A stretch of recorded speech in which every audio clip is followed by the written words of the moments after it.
श्रीगुरुभ्यो नमः। सृष्टिस्थित्यप्ययेह नियतिद्विषितमो बन्धमोक्षाश्च यस्मात् अस्य श्रीब्रह्मरुद्रप्रभृतिसुरनरद्वीषशत्रुवात्मकस्य विष्णोर्व्यस्ता समस्ता सकलगुणनिधिः सर्वदोषव्यपेतः पूर्णानन्दो व्ययो यो गुरुरपि परमः चिन्तयेतं महान्तम्। जन्माद्यस्य यतोन्मयादितरतश्चार्थेष्वभिज्ञस्वराट् तेने ब्रह्महृदाय आदिकवये मुह्यन्ति यं सूरयः तेजो वारिमृदां यथा विनिमयो यत्र त्रिसर्गो मृषा धाम्ना स्वेन सदा निरस्तकुहकं सत्यं परं धीमहि नारायणं नमस्कृत्य नरं चैव नरोत्तमं देवीं सरस्वतीं व्यासं ततो जयमुदीरयेत्। कृष्णाय वासुदेवाय हरये परमात्मने प्रणतः क्लेशनाशाय गोविन्दाय नमो नमः। ಶ್ರೀಗುರುಭ್ಯೋ ನಮಃ. ಶ್ರೀಮದ್ಭಾಗವತ ತೃತೀಯ ಸ್ಕಂದ 16ನೇ ಅಧ್ಯಾಯದಲ್ಲಿ 36ನೇ ಶ್ಲೋಕ. ಭೂಯಾಘನಾದ್ಧಿ ಭಗವದ್ಭಿರಕಾರಿದಂಡೋ ಯೋನೌ ಹರೇತ ಸುರಹೇರನಮಪ್ಯಶೇಷಂ ಮಾವೋನುತಾಪಕಲಯ ಭಗವತ್ಸ್ಮೃತಿಘ್ನಃ ಮೋಹೋ ಭವೇದಿಹ ತುನೌ ವ್ರಜತೋ ರಥೋತಃ. ಅಂದ್ರೆ ಹಿಂದೆ ಸನಕಾದಿಗಳು ಶಾಪ ಕೊಟ್ರು, 3 ಬಾರಿ ನೀವು ಅಸುರರಾಗಿ ಅಂದ್ರೆ ಅಸುರ ಯೋನಿಯಲ್ಲಿ ನೀವು ಹುಟ್ಟ್ರಿ ಹಾಗೆ ಅಂತ, ಪರಮಾತ್ಮನ ವಿರೋಧವನ್ನ ಮಾಡಿ ಹಾಗೆ ಅಂತ ಶಾಪ ಕೊಟ್ರು. ಆಗ ಜೈ ವಿಜಯರು ಸನಕಾದಿಗಳ ಪಾದವನ್ನ ಹಿಡ್ಕೊಂಡು ಕ್ಷಮೆಯಾಚನೆ ಮಾಡ್ತಾ ಇದ್ರು ಅಂತ ಹಿಂದೆ ಬಂತು. ಅದೇನೆಂಬ ಅದನ್ನ ಅವ್ರು ಮಾಡಿದ ಪ್ರಾರ್ಥನೆ ಏನು ಜೈ ವಿಜಯರು ಹಾಗೆಂದ್ರೆ, ಭೂಯಾ ಘನಾಧಿ ಭಗವದ್ಭಿರ್ ಅಕಾರಿ ದಂಡ. ನಾವೇನ್ ತಪ್ಪು ಮಾಡಿದ್ದೇವೋ, ಹೌದು ನಾವು ತಪ್ಪು ಮಾಡಿದ್ದೀವಿ, ಹಾಗ ಆರ್ಗ್ಯುಮೆಂಟ್ ಹೇಗಿದೆ ನೋಡಿ, ನಾವು ತಪ್ಪು ಮಾಡಿದ್ದೀವಿ, ಆದರೆ ನಾವು ಮಾಡಿದ ತಪ್ಪಿಗಿಂತ ಜಾಸ್ತಿ ಶಿಕ್ಷೆ ನೀವು ಕೊಟ್ಟಿದ್ದೀರಾ ಹಾಗೆ ಅಂತ. ತಪ್ಪು ಮಾಡಿದ್ದಕ್ಕೆ ಶಿಕ್ಷೆ ಇದೆ, ಆದರೆ ನೀವು ಎಷ್ಟು ಶಿಕ್ಷೆ ಕೊಡಬೇಕೋ ಅದಕ್ಕಿಂತ ಮೀರಿ ಕೊಟ್ಟಿದ್ದೀರಾ ಹಾಗೆ ಅಂತ. 3 ಬಾರಿ ಹುಟ್ಟೋದು ಭಾರಿ ಆಯ್ತು ಹಾಗೆ ಅಂತ.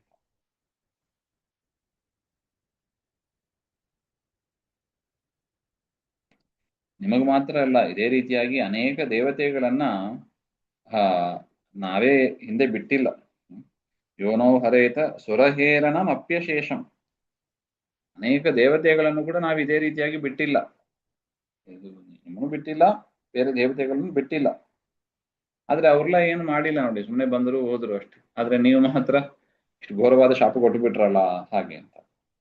ಅದರಿಂದ ನಮ್ಮ ಈ ಶಿಕ್ಷಣೆಯಿಂದ ನಿಮಗೆ ತಡೆ ಮಾಡಿದ ಪಾಪ ಮಾತ್ರ ಅಲ್ಲ, ಯಾವ್ಯಾವ ದೇವತೆಗಳನ್ನ ನಾವು ಹಿಂದೆ ಹೋಗಬಾರದು ಅಂತ ತಡೆ ಮಾಡ್ತಾ ಇದ್ದೀವಿ, ಅದರಿಂದ ಒಂದು ಪಾಪ ನಮಗೆ ಬಂದಿದೆ. ಆ ಪಾಪವನ್ನೆಲ್ಲವೂ ಕೂಡ ನೀವು ಪರಿಹಾರ ಮಾಡಿ, ಯಾಕಂದ್ರೆ ಜಾಸ್ತಿ ಶಿಕ್ಷೆ ಕೊಟ್ಟಿದ್ದೀರಾ. ಅದರಿಂದ ನಿಮ್ಮನ್ನ ಬಿಟ್ಟ ಪಾಪ ಮಾತ್ರ ಅಲ್ಲ, ಇನ್ನು ಹಿಂದೆ ಯಾರ್ಯಾರನ್ನ ಬಿಟ್ಟಿಲ್ಲವೋ ಆ ಎಲ್ಲಾ ಪಾಪವನ್ನು ಕೂಡ ನೀವು ಪರಿಹಾರ ಆಗುವಂತೆ ಮಾಡ್ರಿ ಹಾಗೆ ಅಂತ ಪ್ರಾರ್ಥನೆ. ಅಂದ್ರೆ ಸತ್ಕಾರ್ಯ ಮಾಡುವವರನ್ನ ತಡೆ ಮಾಡಬಾರ್ದು, ಸತ್ಕಾರ್ಯ ಮಾಡೋದಕ್ಕೆ ಪ್ರೋತ್ಸಾಹ ಕೊಡಬೇಕು. ಅದನ್ನ ತಡೆ ಮಾಡೋದು ಮಹಾಪಾಪ ಅಂತ ಇಲ್ಲಿ ನಮಗೆ ಸ್ಪಷ್ಟ ಆಗ್ತದೆ ನೋಡಿ. ಜೈ ವಿಜಯರ್ ಮಾತು ಹಾಗೆ ಇದೆ. ಮತ್ತು ನಾವು ಪಶ್ಚಾತ್ತಾಪ ಪಡ್ಕೊಂಡಿದ್ದೀವಿ. ಅದರಿಂದ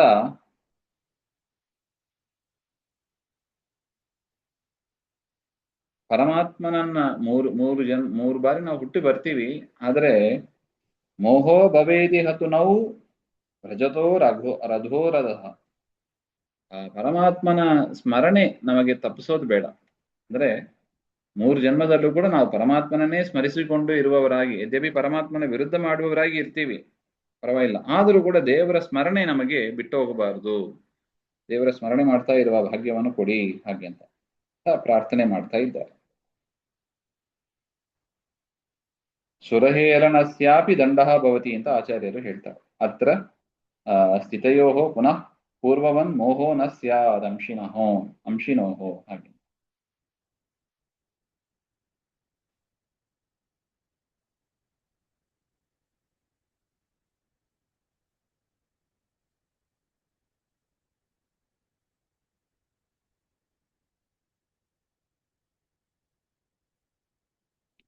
ಅಂದ್ರೆ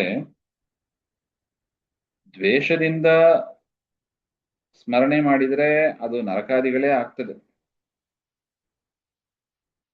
ಅದು ಆಗಬಾರದು. ಅದರಿಂದ ಆ ಪ್ರಾರ್ಥನೆಯನ್ನ ಮಾಡ್ತಾ ಇದ್ದಾರೆ. ಸ್ಮರಣೆ ಮಾತ್ರದಿಂದ ಆಗೋದಿಲ್ಲ. ಭಕ್ತಿ ಪ್ಲಸ್ ಸ್ಮರಣೆ, ಪ್ರೀತಿ ಇರಬೇಕು, ಅದು ಮುಖ್ಯ. ಭಕ್ತಿಯಿಂದ ಕೂಡಿದ ಸ್ಮರಣೆ ಆಗಬೇಕು. ಅದರಿಂದ ಆ ಭಕ್ತಿಪೂರ್ವಕ ಸ್ಮರಣೆಯನ್ಗೆ ತೊಂದರೆ ಕೊಡತಕ್ಕದ್ದು ಯಾವುದು? ಅಜ್ಞಾನ, ಮೋಹ, ಮಿಥ್ಯಾಜ್ಞಾನ ಇದೆಲ್ಲ. ಅದು ನಮಗೆ ಬಾರದೇ ಇರಲಿ ಹಾಗೆ ಅಂತ ಜಯವಿಜಯರು ಪ್ರಾರ್ಥನೆ ಮಾಡಿದರು. ಹಾಗೆ ನಮಗೆ ಸುರಯೋನಿಯಲ್ಲಿ ಹುಟ್ಟುತ್ತೀವಿ, ಆದ್ರೆ ನಮಗೆ ಅಜ್ಞಾನ, ಮೋಹ, ವಿಪರೀತ ಜ್ಞಾನ ಇವುಗಳು ಬಾರದೇ ಇರಲಿ ಹಾಗೆ ಅಂತ ಪ್ರಾರ್ಥನೆ.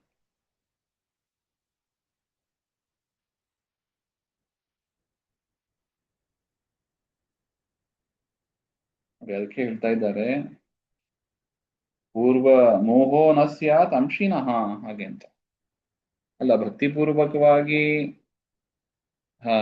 ಶತ್ರುಗಳಾಗಿ ಹುಟ್ಟಿದ ಮೇಲೆ ಭಕ್ತಿಪೂರ್ವಕವಾಗಿ ಸ್ಮರಣೆ ಮಾಡ್ಲಿಕ್ಕೆ ಹೇಗೆ ಸಾಧ್ಯ? ಅಸುರರು ಅವರು, ಅಸುರರಾಗಿ ಹುಟ್ಟಬೇಕು ಅಂತ ಶಾಪ. ಅಸುರರು ಅಂದ್ರೆ ಪರಮಾತ್ಮನ ದ್ವೇಷಿಗಳು, ವಿಷ್ಣು ದ್ವೇಷಿಗಳೇ ಆಗಿರ್ತಾರೆ. ಅದರಿಂದ ಇದು ಭಕ್ತಿಪೂರ್ವಕವಾಗಿ ಇರೋದಂದ್ರೆ ಅದು ಹೇಗೆ ಸಾಧ್ಯ? ಹಾಗೆ ಅಂದ್ರೆ ಅದಕ್ಕೆ ನೋಡಿ ಆಚಾರ್ಯರು ಅದಕ್ಕೆ ಅಂಶಿನಃ ಅಂತ ಉತ್ತರ ಕೊಡ್ತಾ ಇದ್ದಾರೆ. ವೈಕುಂಠ ಸ್ಥಿತಯೋ ಅಂಶಿನಃ ಮೋಹೋ ಮಾ ಭೂತ್ ಇತಿ ತಾತ್ಪರ್ಯಂ ಅತಃ ನ ವಿರೋಧ. ಜಯವಿಜಯರು ಅವರು ದೇವತೆಗಳು, ಅವರು ಹೋದರೂ ಕೂಡ ಒಂದು ರೂಪದಿಂದ ಅವರು ಭೂಮಿಗೆ ಹೋಗ್ತಾರಷ್ಟೇ, ಇನ್ನೊಂದು ರೂಪದಿಂದ ವೈಕುಂಠ ದ್ವಾರಪಾಲಕರಾಗಿ ಅವರು ಇದ್ದೇ ಇರ್ತಾರೆ. ಅದರಿಂದ ಅಂಶಿನಃ ಎಂಬ ಪದವನ್ನ ಆಚಾರ್ಯರು ಈ ರೀತಿಯಾಗಿ ನಾವು ಅರ್ಥ ಮಾಡ್ಕೋಬೇಕು ಅಂತ ತಿಳಿಸ್ತಾ ಇದ್ದಾರೆ ವ್ಯಾಖ್ಯಾನದಲ್ಲಿ ಯಾದವಾರಿಯರು. ವೈಕುಂಠದಲ್ಲಿ ಒಂದು ಅಂಶದಿಂದ ಜಯವಿಜಯರು ಇದ್ದೇ ಇದ್ದಾರೆ, ಒಂದು ಅಂಶದಿಂದ 3 ಬಾರಿ ಭೂಮಿಗೆ ಹುಟ್ಟು ಬರ್ತಾರೆ. ಆ ಒಂದು ಅಂಶ ಉಳಿದಿರುತ್ತದೆ ನೋಡಿ, ವೈಕುಂಠದಲ್ಲಿ ಸೇವೆ ಮಾಡ್ತಾ ಇರತಕ್ಕ ರೂಪಕ್ಕೆ ಯಾವ ತೊಂದರೆ ಆಗಬಾರ್ದು ಹಾಗೆ ಅಂತಾನೆ ಒಂದು ಪ್ರಾರ್ಥನೆ ಇದೆ ಅಂತ ಹೇಳ್ತಾರೆ. ಅದರಿಂದ ಯಾವ ವಿರೋಧವೂ ಇಲ್ಲ. ವೈಕುಂಠದಲ್ಲಿ ಇರುವ ಆ ರೂಪಕ್ಕೆ, ಆ ಅಂಶಕ್ಕೆ ಯಾವ ತೊಂದರೆ, ಅಜ್ಞಾನ, ಮಿಥ್ಯಾಜ್ಞಾನ ಇತ್ಯಾದಿಗಳು ಬರದೇ ಇರಲಿ. ಯಾಕೆಂದ್ರೆ ಆ ಅವತಾರಕ್ಕೆ ತೊಂದರೆ ಆದ್ರೆ ಮೂಲ ರೂಪದಲ್ಲೂ ಅಫೆಕ್ಟ್ ಆಗ್ತದೆ. ಅದು ಆ ಅಂಶಕ್ಕೂ ಈ ಅಂಶಕ್ಕೂ ಕನೆಕ್ಷನ್ ಇರುತ್ತದೆ. ಅದು ಅದರಿಂದ ಈಗ ನಾನು ಅಸುರನಾಗಿ ಹುಟ್ಟಿದ್ರೆ ಅಸುರರ ಜೊತೆಗೆ ಸಂಘ ಆಗ್ತದೆ, ಅದರಿಂದ ಇನ್ನೂ ಬುದ್ಧಿ ಮೋಹ ಆಗ್ತದೆ, ಅಜ್ಞಾನಾದಿಗಳು ಬೆಳೀತದೆ. ಅದರ ಎಫೆಕ್ಟ್ ಮತ್ತೆ ಮೂಲ ರೂಪಕ್ಕೆ ಆಗಬಾರದು ಅಂತ ಅವರ ಪ್ರಾರ್ಥನೆ.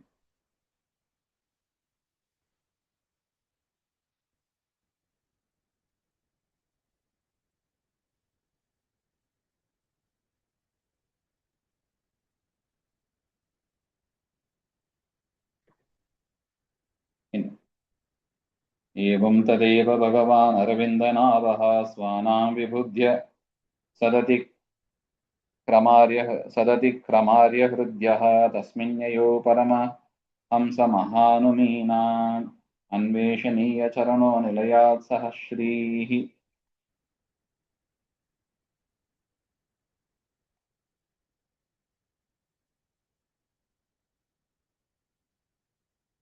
ಆ ಸಂದರ್ಭದಲ್ಲಿ ಪರಮಾತ್ಮನಿಗೆ ವಿಚಾರ ಮುಟ್ಟಿತು.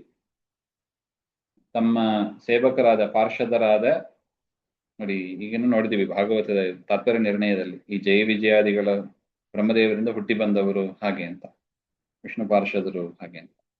ಪರಮಾತ್ಮ ಯೋಚನೆ ಮಾಡಿದಂತೆ ನನ್ನ ಪಾರ್ಷದರಾದ ಜಯ ವಿಜಯರು ಸದಾ ಹೃದಯದಲ್ಲಿ ತನ್ನನ್ನೇ ಸ್ಮರಣೆ ಮಾಡತಕ್ಕ ಸನಕಾದಿಗಳಿಗೆ ಅಪರಾಧ ಮಾಡಿದ್ದಾರೆ, ಅಪಚಾರ ಮಾಡಿದ್ದಾರೆ. ಆ ಸನಕಾದಿಗಳು ಅಂದ್ರೆ ಸಾಮಾನ್ಯ ಇಲ್ಲ ನೋಡಿ, ಅದನ್ನೇ ಎಷ್ಟು ಚಂದ ಹೇಳ್ತಾರೆ ನೋಡಿ ವೇದವ್ಯಾಸ. ತದತಿ ಕ್ರಮಾರ್ಯ ಹೃದಯ, ಸದಾ ಪರಮಾತ್ಮನಲ್ಲಿ ಮನಸ್ಸಿಟ್ಟವರು ಅಂತ ಜ್ಞಾನಿಗಳು, ಶ್ರೇಷ್ಠರು.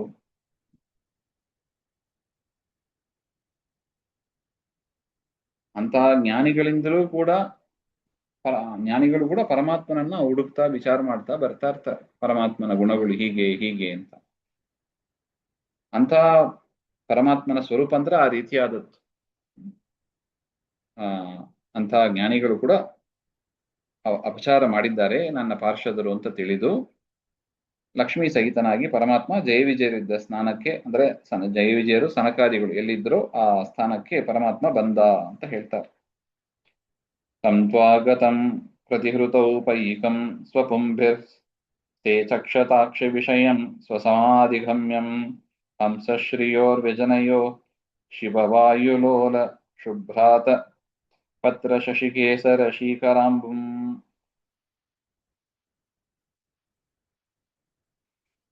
ಆ ಸಂದರ್ಭದಲ್ಲಿ ಲಕ್ಷ್ಮೀ ಸಹಿತನಾದ ಪರಮಾತ್ಮನನ್ನು ಕಂಡು ಸನಕಾದಿಗಳಿಗೆ ಭಾರಿ ಸಂತೋಷ ಆಯಿತು.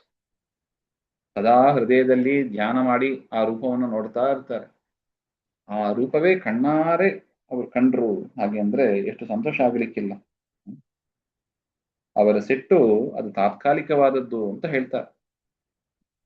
ಜಯ ವಿಜಯರ ಮೇಲೆ ಇದ್ದ ಸಿಟ್ಟು ಅದು ತಾತ್ಕಾಲಿಕವಾದದ್ದು. ಜ್ಞಾನಿಗಳಿಗೆ ದೀರ್ಘಕಾಲ ಸಿಟ್ಟು ಇರೋದಿಲ್ಲ.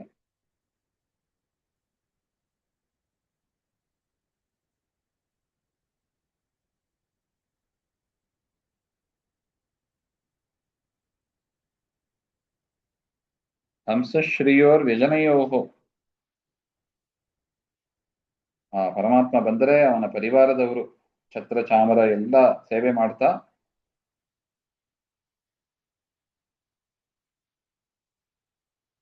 ಸುಖವಾದ ಗಾಳಿ ಅಂತ ಶ್ವೇತ ಛತ್ರ ಅದರಲ್ಲಿ ಪರಮಾತ್ಮ ನಡ್ಕೊಂಡು ಬರ್ತಾ ಇದ್ದ ಹಾಗೆ ಅಂತ ಹೇಳ್ತಾ ಇದ್ದಾರೆ.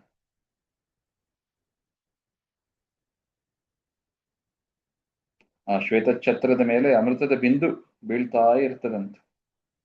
ಅಂತ ಅಮೃತಮಯವಾದ ಆ ಒಂದು ಶ್ವೇತ ಛತ್ರ ಅಷ್ಟು ತಂಪಾಗಿ ಇರುತ್ತದೆ. ಅದರ ಕೆಳಗೆ ಪರಮಾತ್ಮ ಬರ್ತಾ ಇದ್ದಾನೆ ಹಾಗೆ ಅಂತ. ಆ ಪರಮಾತ್ಮನನ್ನು ಕಂಡು ಸನಕಾದಿಗಳಿಗೆ ಭಾರಿ ಸಂತೋಷ ಆಯಿತು ಅಂತ.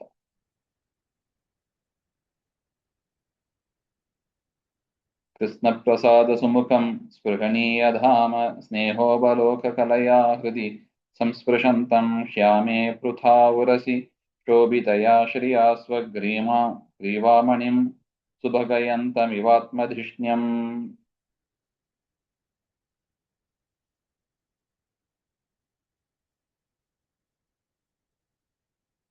ಕೃಷ್ಣ ಪ್ರಸಾದ ಸುಮುಖಂ, ಪರಿಪೂರ್ಣವಾದ ಆನಂದವನ್ನ ಅನುಭವ ಮಾಡ್ತಾ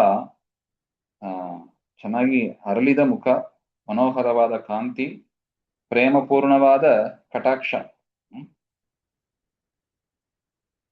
ವಕ್ಷಸ್ಥಲದಲ್ಲಿ ಕೆಂಪಾದ ಆ ವಕ್ಷಸ್ಥಲದಲ್ಲಿ ಶ್ರೀವತ್ಸ ಚಿಹ್ನೆ ಅದರಿಂದ ಶೋಭಿಸ್ತಾ, ಬ್ರಹ್ಮದೇವರ ವಾಸಸ್ಥಾನವಾದ ಕುತ್ತಿಗೆಯಲ್ಲಿ ಕೌಸ್ತುಭ ಮಣಿಯನ್ನ ಧರಿಸ್ತಾ ಪರಮಾತ್ಮ ಶೋಭಿಸ್ತಾ ಇದ್ದದ್ದನ್ನ ಸನಕಾದಿಗಳು ಕೊಂಡು ನಮಸ್ಕಾರ ಮಾಡಿದರು ಅಂತ ಹೇಳ್ತಾರೆ. ಪೀತಾಂಶುಕಂ ಪೃಥುನಿತಂಬಮಧಿಸ್ಫುರಂತ್ಯ ಕಾಂಚ್ಯಾಲಿಭಿರ್ ವಿರುತಯಾ ವನಮಾಲಯಾ ಚ ವಲ್ಗು ಪ್ರಕೋಷ್ಠವಲಯಂ ವಿನತಾ ಸುತಾಂಸೆ ವಿನ್ಯಸ್ತಹಸ್ತಮಿತರೇಣ ಧುನಾನಮಬ್ಜಂ. ಪೀತಾಂಬರವನ್ನು ಧರಿಸಿದವನಾಗಿ ಕುಡಿಯಲ್ಲಿ ಉಡಿದಾರ ಕಟ್ಟಿದವನಾಗಿ ಸೊಂಟದಲ್ಲಿ ಕುತ್ತಿಗೆಯಲ್ಲಿ ಆ ವನಮಾಲೆಯನ್ನು ಧರಿಸಿದ್ದಾನೆ. ಅದರ ಸುತ್ತ ಭ್ರಮರಗಳು, ಆ ಭ್ರಮರಗಳ ಶಬ್ದ ಆಗ್ತಾ ಇದೆ. ಒಂದು ಕೈಯನ್ನ ಗರುಡನ ಮೇಲೆ ಹಾಕಿಕೊಂಡು ಮತ್ತೊಂದು ಕೈಯಿಂದ